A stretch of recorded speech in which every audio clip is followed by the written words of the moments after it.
오늘은 수업 실현에 대한 오해, 그 중에 수업 조건만 채우면 합격인가? 이런 의문에 대해서 우리가 생각해보는 이야기 해보도록 하겠습니다. 자, 수업 조건만 넣으면 모두 합격이다? 저는 오늘 이것을 김치찌개를 끓이는 그 기본 맛과 비유를 한번 해서 이야기를 해보도록 하겠습니다. 김치찌개 재료만 넣으면 모두 합격이다? 수업의 맛은 상관없어! 김치찌개의 기본 맛은 상관없어! 자, 어떤가요? 수업 조건만 넣으면 모두 합격일까요? 그러면 우리가 여태까지 왜 불합격을 하는 사람들이 생기는 걸까요? 그런 경우를 우리가 알아야지만 내가 합격의 방향성으로 갈 수 있기 때문에 오늘은 합격을 하기 위해서 수업 조건 이외에 내가 인지해야 되는 부분에 대해서 한번 알아볼게요. 이 시험에 대해서 한번 생각해 보겠습니다. 이 시험은 교사를 채용하는 시험입니다. 그래서 내년에 혹은 발령이 늦으면 몇 개월 뒤에 교사가 실제로 그 교육청 내에 있는 유치원에서 근무를 할 거예요. 그래서 유아들을 교육할 거고요. 유치원에서 학부모와 소통하고 교사들과 대화하고 이것저것 교직 생활을 하게 되겠죠. 이것과 관련된 시험 문제가 나와야 되겠죠. 그래야지만 우리가 교육청에서 사람을 뽑을 때 신뢰를 할 수 있는 사람을 그래도 어느 정도 뽑을 수 있으니까. 물론 시험의 한계점은 있겠지만, 그래서 교육청에서 시험을 운영할 때 우리가 평가원에 문제를 위탁해서 출제를 위탁해가지고 받아가지고 하기도 하고요. 그래서 우리가 흔히 평가원 출제 지역이다 이런 얘기를 하기도 합니다. 그리고 우리가 교육청에서 본인들의 이제 지역과 관련된 우리 지역에 어울리는 사람을 뽑고 싶다라고 하면 교육청 자체에서 출제를 하겠죠. 그래서 교사가 실제로 근무할 때 필요한 어떤 역량들을 확인할 수 있는, 평가할 수 있는 어떤 문제를 출제하겠죠. 그래서 시험을 운영합니다. 근데 여기에서 제일 중요한 건 국가의 예산을 써서 운영하는 공식적인 시험이라는 걸 인지하셔야 됩니다. 이 예산. 자, 예산은 돈을 쓰는 거죠. 돈을 쓴다는 건 되게 대충 뽑으면 안 된다는 거고, 돈을 쓴다는 건 되게 중요하게 생각한다는 거고, 우리가 돈은 우리가 큰 돈, 예를 들어 집을 살 때 큰 돈 쓰잖아요. 왜? 되게 중요하니까. 예를 들어서 내가 침대, 잠자는 게 너무 중요해.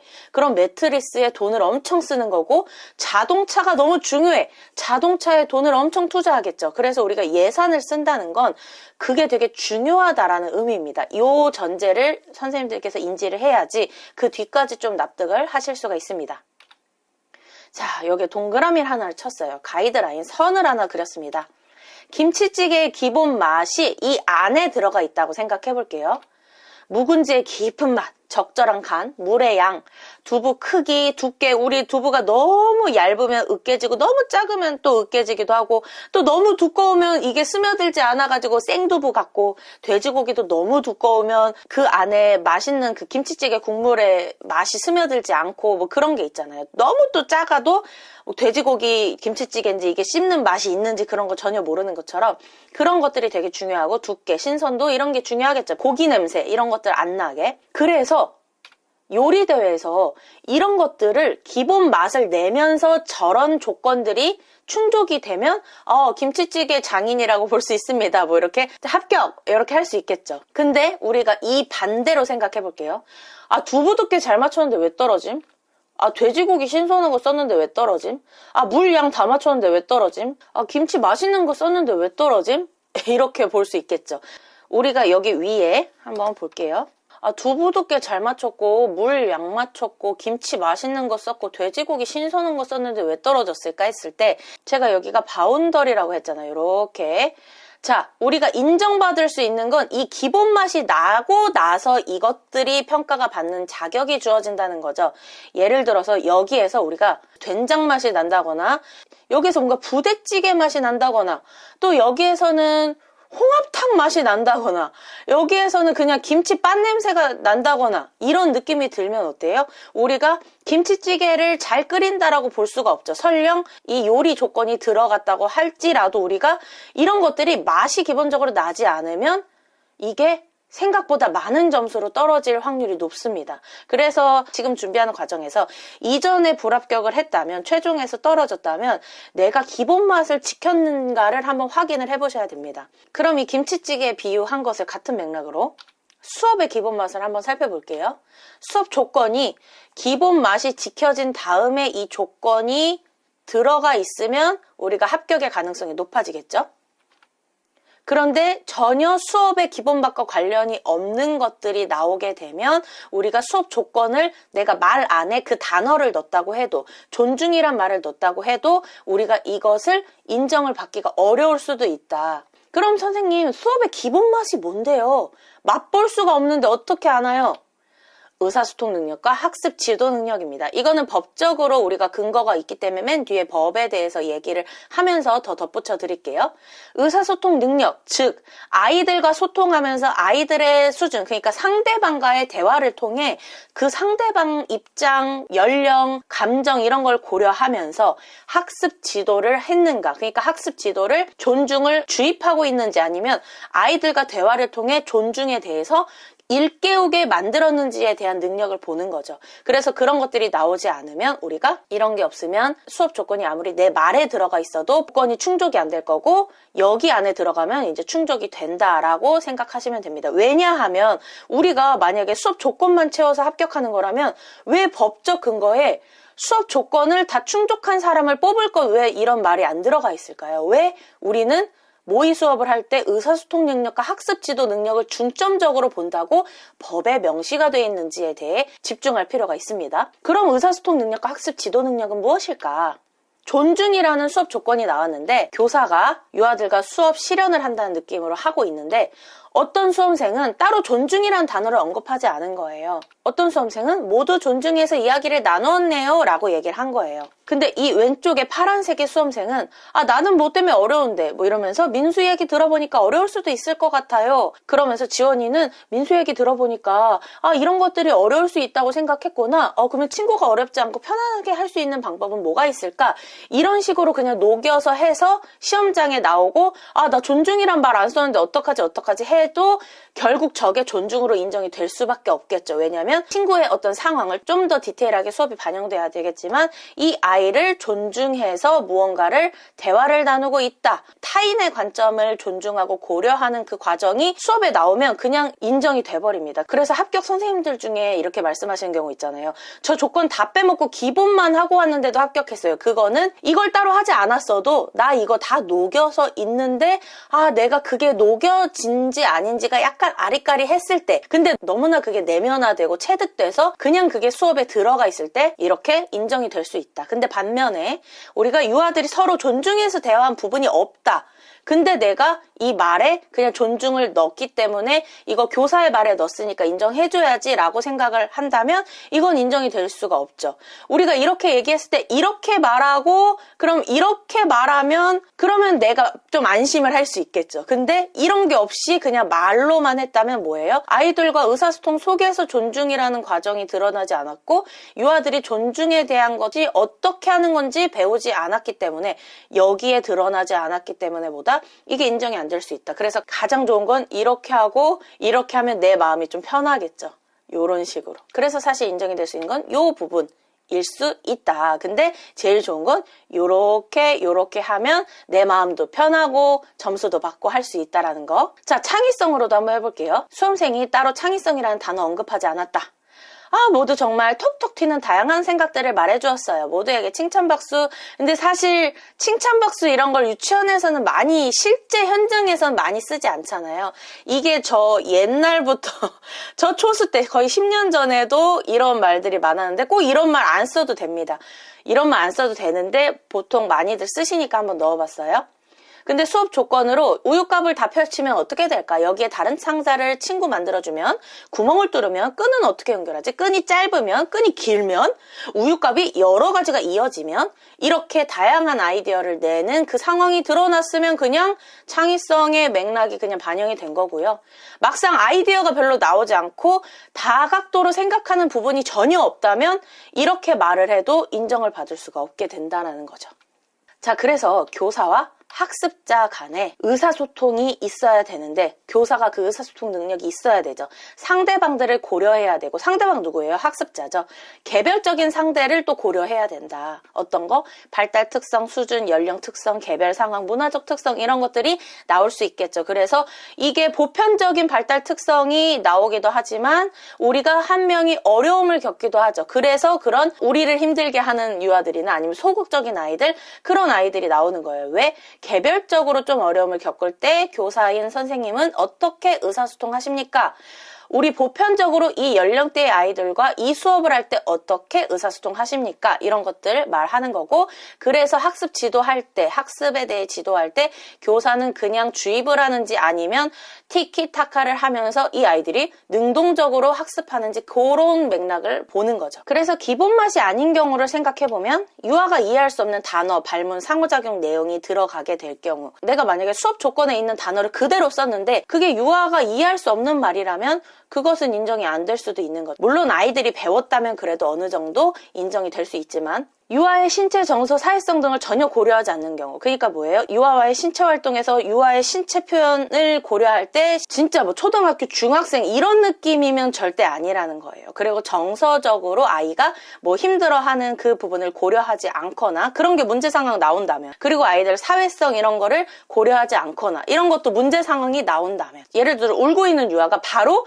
기분이 좋아진다, 바로 눈물을 그치고 기분이 좋아진다가 1초 만에 나오면 안 되겠죠. 앞에서 한 5분쯤에 하고 한 8분째 우리가 한 15분이라고 가정했을 때 놀이에서는 한 20분, 30분이 지났다라는 그 느낌으로 뭐 민수가 아까는 눈물이 났는데 이제 좀 많이 가라앉고 친구랑 같이 하니까 점점 기분이 좋아졌구나, 요렇게는 될 수 있는데 바로 이제 괜찮지 요거는 아니라는 거죠. 1초 만에 상황이 바뀌는 그런 것들은 안 된다. 그리고 학습 지도 능력 차원에서 유아의 배움을 능동적으로 지원하지 않고 전부 설명해 주는 거. 자, 이건 이거고 저건 저렇고 요건 이렇고 이건 알겠지? 네. 그래서 학습자들이 보통 네만 하는 경우. 그래서 수업 유형별로 일부만 좀 기본 맛을 알아보자면, 유아들이 다양한 생각을 말하고 들어보고 더 좋은 방안들을 도출해내는 과정, 그러니까 역동적인 상호작용이 나오면 되고, 추구하는 인간상의 방향성과 부합하면 됩니다. 더불어 살아가고 이런 것들 있잖아요. 그런 것들의 맥락이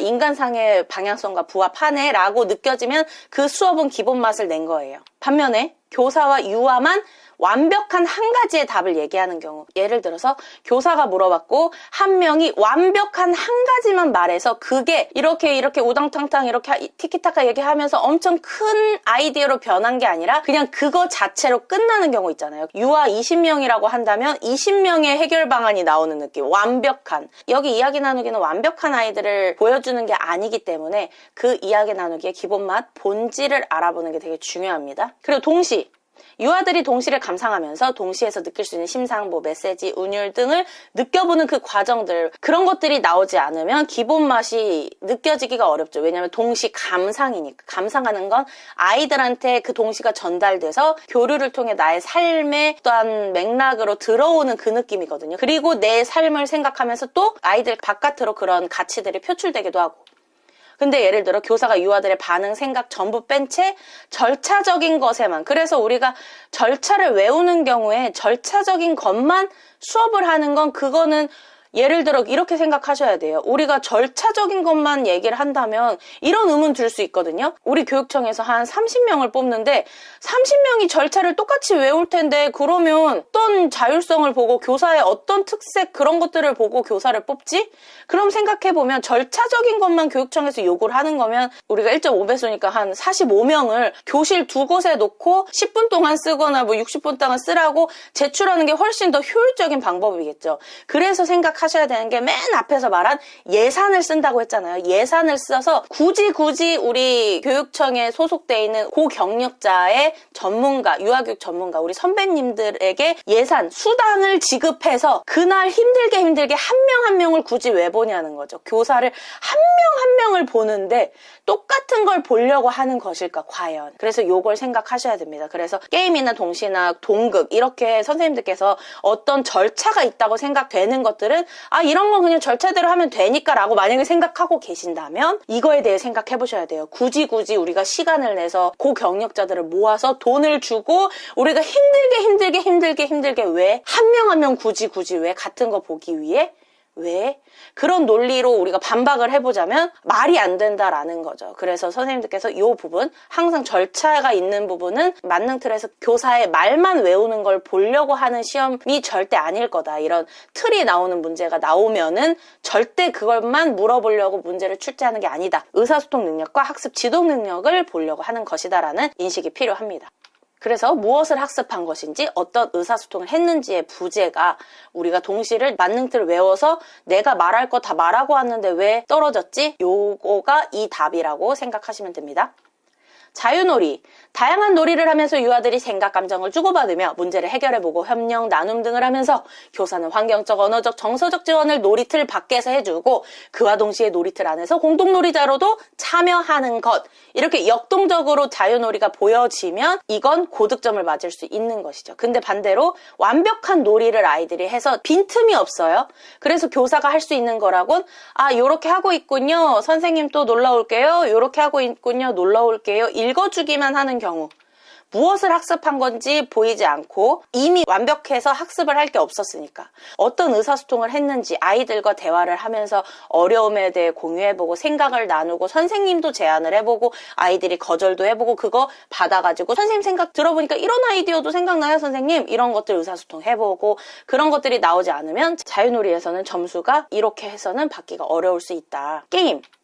게임을 함께 하면서 여기 써있죠. 게임을 함께 하면서 수단. 그러니까 게임을 함께 하는 게 목적이 아니에요. 유아들이 게임 설계를 하면 우리에게 적절한 난이도를 조절해보고 안전한 환경을 설계해보고 협력할 때 우리들의 역할, 실수나 실패 시 친구들의 응원, 지지, 수용 그 과정 자체를 읽어주는 이 전체적인 게임을 통해, 게임이라는 수단을 통해 아이들이 추구하는 인간상의 그 베이스를 느낄 수 있는 과정이 나오면 게임은 고득점을 맞을 수가 있죠. 근데 만약에 유아들이 게임 절차대로 그냥 NPC처럼 행동하는 수업, NPC는 게임에서 플레이를 능동적으로 할 수 없는 그냥 거기에 고정돼 있는 것들이거든요. 그래서 아이들이 게임을 그냥 하고 어떤 것들에 대해서 의사소통한 게 없고 그러면 우리가 이거 게임에서 점수가 좀 낮게 나올 수도 있겠죠. 그래서 선생님들께서 게임 절차에서 나 뭐 빼먹었어 해도 위에 파란색 부분에서 정말 많이 했다면 아마 그게 게임이 자연스럽게 흘러갔을 거고 한두 개 뭐 빼먹었다고 해서 그게 크게 치명타가 있지 않을 것이다 라는 얘기를 좀 드리고 싶습니다. 그래서 빨간색으로 돼 있는 부분처럼 게임 절차를 완벽하게 했지만 유아들의 대화나 유아들의 말이 나오지 않았다면 그 수업은 우리가 게임을 수단으로 사용한 게 아니라 게임 목적이었던 거죠. 그냥 게임 자체를 애들이 그냥 하는 게 목적이었을 때 빨간색이 나올 수 있다라는 거. 그래서 수업 유형별 기본 맛을 점검하는 방식은 두 가지와 하나는 좀 별도로 넣어봤는데 유치원에서 유아들과 이 수업 유형은 왜 실행하는가? 하는 것 자체가 목적인가? 아니면 그걸 통해 무언가를 얻는 게 목적인가? 예를 들어 동극 수행 자체가 목적인가? 동극을 통해 협력하고 자기가 할 수 있는 일에 대해 성취감을 느끼고 이런 것들을 경험하는 게 목적인가? 그러니까 추구하는 인간상의 방향성, 우리가 그 전체 5개 영역의 목표와 관련된 그 방향성이 목표인지 그냥 동극 자체가 목표인지 점검을 해보셔야 되고요. 수업 유형과 수업 조건은 어떤 관계가 있는지, 교사가 단어만 언급했을 때 이 단어를 유아들이 학습한 것은 맞을까? 게임에서 예를 들어 유아들이 위험성을 발견을 스스로 했는지 아니면 교사가 안전수칙을 다 알려주었는지 이런 것들. 그리고 별도로 하나 추가로 생각해보면 합격생 혹은 만점 받은 수업 복기본이 정말 수업 조건만 넣어서 합격한 건지 아니면 위에 1, 2에 다 부합하는 수업이었는지를 보면 학습 지도 능력과 의사소통 능력이 다 드러난 수업일 확률이 높다. 그래야지 합격할 수 있는 가능성이 높아진다라는 게 아마 복기본에도 나올 거예요. 그래서 이런 두 가지를 선생님들께서 유형별로 생각해보고 그리고 3번 내가 갖고 있는 참고하는 복기본이 있다면 그거 보면서 이 말 넣어야 되는데 저 말 넣어야 되는 데가 아니라 1, 2를 한번 점검해보시는 거 추천드리겠습니다. 법적 근거 한번 보겠습니다. 교육공무원 임용 후보자 선정 경쟁 시험 규칙에 나와 있는 내용이겠죠. 한번 읽어볼게요. 1조 목적. 이 규칙은 교육공무원 임용령 제11조 제3항에 따라 교육공무원 임용 후보자의 선정 경쟁 시험에 관한 사항을 규정함을 목적으로 한다.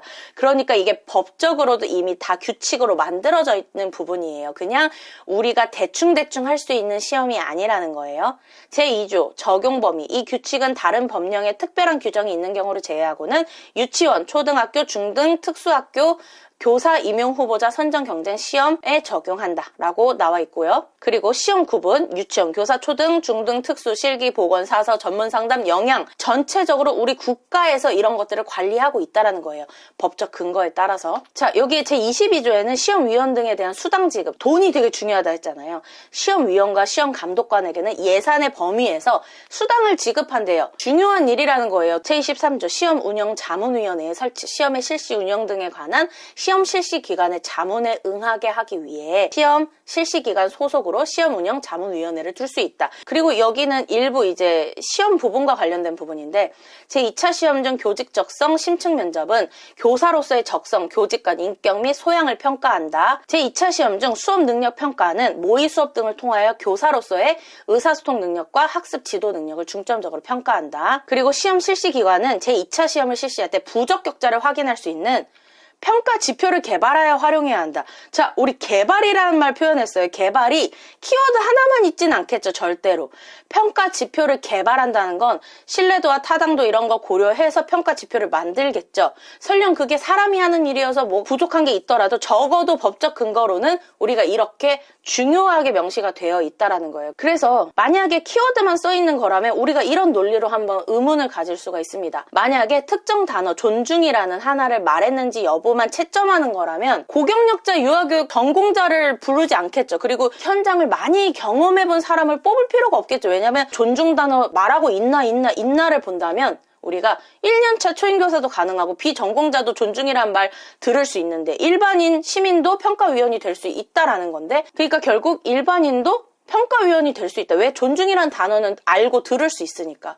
그렇다는 건 우리가 저렇게 그냥 키워드 하나만으로 하는 게 아니라 고경력자가 굉장히 저 맥락을 읽을 수 있는 사람이 평가위원으로 와야 된다라는 거죠. 그래서 평가위원의 자질, 평가위원의 기준 이런 것들도 한번 생각을 해볼 필요가 있어요. 그래서 내가 수업 시간에 평가 지표에 오해가 있다면 굳이 고경력자를 뽑아서 앉혀서 굳이 나 혼자의 수업을 보는 게 굳이 단순하게 채점을 키워드 얘기해서 존중, 창의성 이렇게 보려고 한 거라면 그건 말이 안 되는 시험 운영 방식이구나. 요게 인지가 되시면 선생님들께서 점점 내가 어떻게 수업 실현의 방향성을 잡고 내가 2차 수업 실현 시험장에 누구를 데리고 갈지, 나의 모습을 수업 조건만 채우는 나를 데리고 갈지 아니면 기본 맛을 계속 고려하면서 수업 조건을 녹여서 수업할 나를 데리고 갈지를 판단을 하시기가 좀 더 수월하지 않을까 싶습니다.